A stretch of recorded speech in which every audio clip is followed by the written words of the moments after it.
10 லட்சம் 10 லட்சம்னு கொடுக்குறீங்க, ஏன் கொடுக்குறீங்க? சும்மா உங்களை கேட்குறதுக்கு யாரும் இல்லை அப்படின்ட்டு தானே எதிர்கட்சிக்காரங்கள் யாராவது தட்டி கேட்டோம்னா உடனே சட்டசபையில் கேட்டோம்னா உடனே வெளிநடப்பு செஞ்சிடுறீங்க, வச்சிடுறீங்க, குண்டு கட்டா தூக்கி வெளியேறிஞ்சிடுறீங்க. யார் கேட்பா? யார் கேட்பா?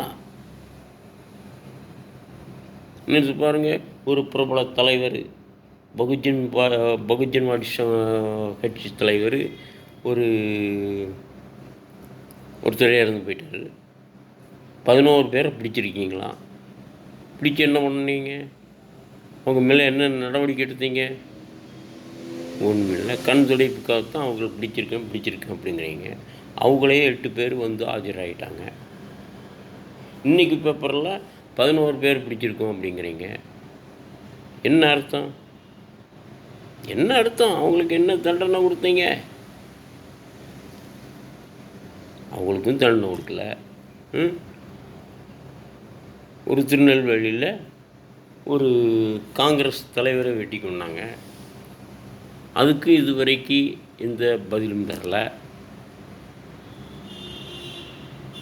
ஒவ்வொரு இடத்துலையாவது இந்த மாதிரி கொலைகள் நடந்ததுன்னா அவங்களுக்கு என்ன தான் தீர்வு? அப்போ சாதாரண மக்கள் கூட பயப்படுறாங்க ரோட்டு வழி நடந்து போகிறதுக்கு கூட. அப்படித்தானே? எங்கே பார்த்தாலும் ரவுடிசம். முதல்ல உங்களால் ரவுடிசத்தை திருத்த முடியுதா?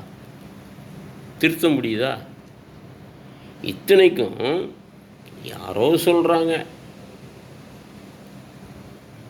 அவங்க பெரிய தலைவர் பதவியில் இருப்பார்னு நினைக்கிறேன். அது ஒரு தலைவர் 2026 எலெக்ஷனில் தம்பி விஜயை முதலமைச்சராக எடுத்து வச்சா நாடு நல்லா இருக்கும். நம்ம இப்பயே நாடு கெட்டு போச்சு. இனி அவர் வந்தால் நாட்டை திருத்துவாரா? என்ன சினிமாவா? சினிமாவில் தான் வக்கீல் மாதிரியும் அது கலெக்டர் மாதிரியும் நடிக்கிறாரு, போலீஸ் வேலத்துலேயும் நடிக்கிறாரு, நீதி நேர்மையாக இருக்கிறாரு. அந்த நீதி நேர்மை தமிழ்நாட்டு மக்களுக்கு தெரியணும்ல, ஆட்சியாளனும்ல. நேற்று பெஞ்ச மழையில் இன்னைக்கு முளைச்ச காளானை கொண்டு போய் முதலமைச்சர் சிம்மாசனத்தில் உட்கார வச்சா எப்படி இருக்கும்? என்ன தெரியும் அவனுக்கு? அவருக்கு என்ன தெரியும்? அவரை வளர்த்து விட்டதே, சினிமா உலகில் வளர்த்து விட்டதே எங்கள் கேப்டன் தான். அப்படிப்பட்ட கேப்டன் ஆட்சியை எதிர்த்து ஒரு கட்சி ஆரம்பிச்சிருக்கிறாங்கன்னா அதை பாராட்டப்பட வேண்டியதுதான். இருந்தாலும் அவர் நல்ல நிலைமையில் இருக்கும்போது நீ கட்சி ஆரம்பிச்சிருந்தீங்கன்னா, அவரை எதிர்த்து கட்சி ஆரம்பிச்சிருந்தீங்கன்னா உன்னை பாராட்டலாம். அவர் போனதுக்கப்புறம் விஜய் பிரபாகரன் முன்னுக்கு வரவிடக்கூடாது அப்படிங்கிற ஆதங்கத்தில் தானே நீ கட்சி ஆரம்பிச்சிருக்க. இல்லைன்னு சொல்லுங்க பார்க்கலாம். எல்லா கட்சிக்காரங்களையும் கூட ஒருங்கிணைச்சி எல்லா கட்சிக்காரனையும் காப்பிச்சு ஏதோ கள்ளக்குறிச்சியில் எத்தனையோ பேர் மாண்டுட்டாங்க. அவங்க குடும்பத்துக்கு இது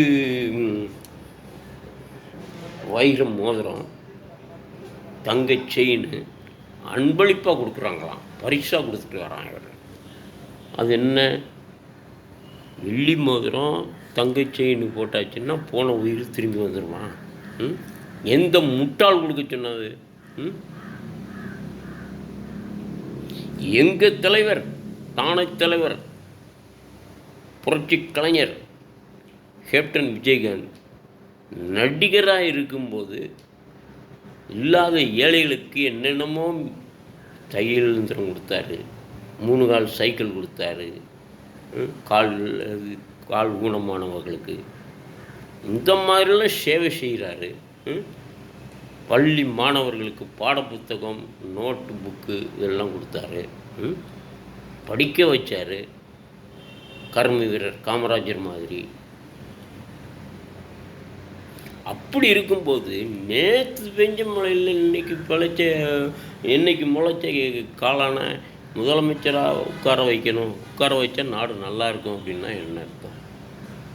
என்ன அர்த்தம்? எனக்கு ஒன்றுமே புரியல. ஏன் எல்லா நடிகர்களையும் முதலமைச்சராக உட்கார வைக்கலாமே? இவரை முதலமைச்சராக உட்கார வச்சுட்டு எல்லா நடிகர்களையும் அந்தந்த துறைக்கு மந்திரியாக போட்டுடலாமே? என்னையா நாடு? ஆள்றீங்களா மக்கள் ஆட்சியா, மக்களை கெடுக்கிற ஆட்சியா? எங்கே பார்த்தாலும் ஒயின் ஷாப்பு, பாரு. நேற்று கூட ஒருத்தன் கேட்டான் என்கிட்ட, ஒரு பிள்ளையை கூப்பிட்டு போகிறான். அது யாருன்னு தெரியல. அந்த பிள்ளை லவ்வரா இல்லை 2 பேரும் லவ் பண்ணுறாங்களா என்னன்னு தெரியல. அவன் என்கிட்ட கேட்கான், அண்ணே ஒயின் ஷாப் எங்கண்ணே இருக்குது? எனக்கு தெரியாது. ஒயின் ஷாப்பை தாண்டி தான் வரணும். நான் எங்கள் வீட்டிலேருந்து வரணும். அப்படி ஒரு கேள்வி கேட்க என்கிட்ட. அவனை பார்த்தா ரவுடி மாதிரி தான் தெரியுது. ஸ்கூல் மாணவன் தான், வயசு பையன்தான். ஒரு பிள்ளையை கூப்பிட்டு வர்றான். அந்த பிள்ளை கூட பிறந்த தங்கச்சியா, அக்காவா, தங்கச்சியா தெரியல. அது தெரியாது. அது லவ்வர் தான். லவ் பண்ணுறாங்க போல இருக்குது 2 பேரும். லவ்வர்ஸ்கள் வர்றாங்க 2 பேரும். வந்த வழியை பார்த்து போக வேண்டியது என்ன? இப்போ வந்தாங்க, நான் இங்கிட்டு போகிறேன். ஆனால் ஒயின் ஷாப் எங்கன்னு இருக்குது அப்படிங்க அதிகாரமாக கேட்குறான். நான் தெரியாதடா அப்படின்ட்டேன். பேசாமல் போயிட்டேன். பிறகு அங்கிட்டு போய் கேட்டிருப்பான் போல இருக்குது. அந்த இடத்துல தான் இப்போ இருக்குது அப்படின்னு திரும்பி வரான். பாருங்கள் எப்படியெல்லாம் இளைஞர்கள் எப்படியெல்லாம் கெட்டு போகிறாங்க. கெட்டு போகிறதுக்கு காரணம் யார்? இந்த ஆட்சி தானே. எங்கே பார்த்தாலும் ஒயின் ஷாப்பு. என்ன ஒரு சட்டத்தை கொண்டு வரணும் நாட்டில். கேரளாவில் இங்கே ஒரு ஒயின் ஷாப் இருந்ததுன்னா ஒரு பொருளாங்க அங்கிட்டு தான் ஒயின் ஷாப் இருக்குமா. அந்த மாதிரி ஒரு சட்டத்தை கொண்டு வரணும். அதுலேயும் ஏகப்பட்ட கூட்டமாக இருக்குமா. டோக்கன் சிஸ்டம், வரிசை லைனில் நின்று தான் வாங்கிட்டு போகணும். வாங்கிட்டு போய் அவங்க வீட்டில் வச்சு குடிங்க. குடிச்சிட்டு பிளாட்பாரத்தில் லம்பிக்கிட்டு இருக்காதீங்க. பொதுமக்களுக்கு இடைஞ்சலாக இருக்காதீங்க. போக்குவரத்துக்கு இடைஞ்சலாக இருக்காதீங்க. ஏன் இதெல்லாம் காரணம் யார்? இந்த கவர்மெண்ட்டு தானே. ஒயின் ஷாப் எங்கே மூளை முடுக்குகளில் போதை இல்லாத மாநிலமாக மாற்றுவேன் தமிழ்நாட்டை அப்படின்னு சொன்னீங்களே, எங்கே போதை இல்லாமல் இருக்குது? கஞ்சா, அது ஒரு போதைப் பொருள் தான். கஞ்சா போடுறாங்க, பான் பிராக் போடுறாங்க, எல்லாம் குட்கான்னு சொல்லி இது ஒன்று போடுறாங்க. ஒயின் ஷாப்பில் பிராந்தி, பீரு இதெல்லாம் போதைப் பொருள் தானே. குடியை கெடுக்கும்னு சொல்லி போட்டிருக்கான். பஸ்களையும் போட்டிருக்கான், கடைகளையும் போட்டிருக்கான், மற்ற தெருக்களையும் போட்டிருக்கான் போர்டு. குடியை கெடுக்கும்னு விளம்பரம் வேறு பண்ணியிருக்காங்க. அப்படி இருந்து வருங்கால இளைஞர்கள் அங்கே தான் போடுறாங்க. தமிழ்நாடே வருங்கால இளைஞர்கள் கையில் தான் இருக்குது அப்படின்னு பிரபலமான தலைவர்களும் சொல்கிறாங்க. ஏன் எங்கள் கேப்டன் சொன்னார், ஒரு படத்தில் சொன்னார், உங்களை நம்பி தான் இப்போ நாடே இருக்குது அப்படின்னாரு. ரமணாங்கிற படம் பாருங்கள், புரியும். மாணவர்களை திருத்துற மாதிரி பேசுகிறார். அந்த படத்தை மாணவர்கள் பார்ப்பாங்களா பார்க்க மாட்டாங்களான்னு தெரியல. பார்த்தா இவ்வளோ தூரம் வந்திருக்க மாட்டாங்க, திருந்துவாங்க. பார்க்குறது இல்லை. அவங்களுக்கு தகுந்த மாதிரி இப்போ படங்கள் எடுக்க ஆரம்பிச்சிட்டாங்களா, அதைத்தான் பார்க்குறாங்க. நம்ம எப்படி கெட்டு போகணும் அப்படிங்கிற மாதிரி படங்கள் வருது. ரவுடிசம் பண்ணணும், ரவுடிகளுக்கு தகுந்த மாதிரி தான் இப்போ வர்ற படங்களும் எடுக்கிறாங்க. நாட்டை திருத்துகிற மாதிரியோ, இளைஞர்களை திருத்துகிற மாதிரியோ, பெண்களை திருத்துகிற மாதிரியோ, பெண்களை மானபங்கம் படுத்தணும் அப்படிங்கிற மாதிரி படம் எடுக்கிறாங்க இப்போ. கற்பழிக்கிறவங்க தன்னந்தனியாக ஒரு ரோட்டில் பொண்ணு போகக்கூடாது. அதாவது பெண்களை பார்த்து ரசிக்கிறது வேற, அது வேற. அது அது அது அது சகஜம்தான் எல்லாருக்கும். ஆனால் அவளை கெடுக்கக்கூடாது, பெண்களை கெடுக்கக்கூடாது. தன்னந்தனியாக ஒரு பொம்பளை என்னைக்கு தன்னந்தனியாக தைரியமாக போகுதோ, போயிட்டு வருதோ, அன்னைக்கு தான் நாட்டுக்கு சுதந்திரம் கிடைச்ச நாள் அப்படின்னு சொல்லி மகாத்மா காந்தியே சொல்லியிருக்கிறார் அப்படின்னு சொல்லி ஒரு படத்தில் எங்கள் கேப்டனே சொல்வார், வசனம் பேசுவார். அதுனா இந்த மாதிரி எங்கே பார்த்தாலும் ஒயின் ஷாப்பு, கள்ளச்சாராயம் இன்னி விற்றுக்கிட்டு தான் இருக்கிறாங்க. ஆரம்பத்தில் இருந்து அதிமுக கவர்மெண்ட்டு இருக்கும்போதே, ஜெயலலிதா ஆட்சி ஆளும்போதே கள்ளச்சாராயம் விற்றாங்க. இந்த மாதிரி நிலைமை இல்லை அப்போ கள்ளச்சாராயம் விற்றதே தெரியாத அளவுக்கு விற்றுக்கிட்டு இருந்தாங்க. இப்போ இந்த ஆட்சி வந்ததுக்கப்புறம்தான், ஆட்சி மாறினதுக்கப்புறம்தான் கள்ளச்சாராயம் தலை விரிச்சாடுது. எத்தனையோ ஜனங்கள் செத்துருக்காங்க, இப்போ தான் செத்தாருங்க. சமீபத்தில் தானே செத்தாங்க, இதுக்கு முன்னால் சாகலையே.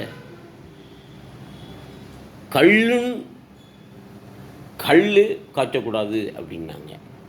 கல் தான் உடம்புக்கு நல்லது அப்படின்னு சொல்கிறாங்க. சரியா? அது கல்லை குடிக்க வேண்டியதானே. கல்லை குடிக்கொண்டா கருணாநிதி வாழ்வு, கருணாநிதியை கூட சொல்ல முடியாது, குற்றம் சொல்லலை. கல் உடம்புக்கு நல்லது தான், குடிக்கலாம். பனங்கல், பனைமரத்துலேருந்து இறக்குறது தான் கல், பனங்கல். அது குடிக்கலாம், குடிக்கிறது பற்றி தப்பு இல்லை. ஆனால் ஒயின் ஷாப்பு இதுக்கு முன்னால் நல்ல சரக்காக தான் வந்தது அப்படின்னு கேள்விப்பட்டேன். இப்போ வர நம்ம பழமொழி சொல்லுவாங்களே, வர மாமியாக கழுத போல போனாலாம் அப்படின்ன மாதிரி இந்த அரசாங்கம் அந்த மாதிரி தேஞ்சு போச்சு.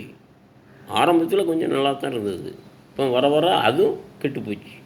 ஆட்சியே சரியில்லை, சட்டம் ஒழுங்கு சரியில்லை. எங்கே பார்த்தாலும் ரவுடிசம், பயங்கரமான ரவுடிசம், கொள்ளை, கற்பழிப்பு எல்லாம் இங்கே தான் நடக்குது. அது ஒரு நேரத்தில் எங்கள் கேப்டன் சொன்னார், ஒரு 2 வருஷம் என் கையில் ஒப்படைச்சு பாருங்கள், நாடு எப்படி திருந்ததுன்னு பார்க்கலாம். முதல்ல ரவுடிசத்தை ஒழிப்பேன் அப்படின்னாரு. ரேஷன் பொருள் வீடு தேடி வரும் அப்படின்னாரு. இதெல்லாம் நம்புனீங்களா நீங்கள்? நம்புனீங்களா? என்ன பைத்தியக்கார ஜனங்க. ஜனங்கள் ஒன்றும் சரியில்லை, ஜனங்களை நம்ப முடியாது. நல்லவங்க மாதிரி நடிப்பாங்க, முதல குத்திக்கிட்டு வருவாங்க. அப்படிப்பட்ட ஜனங்கள் தான் மக்கள். சத்துணவு போடுறாங்களா, அன்னதானம் போடுறாங்களா, வாங்கி திப்பாங்க.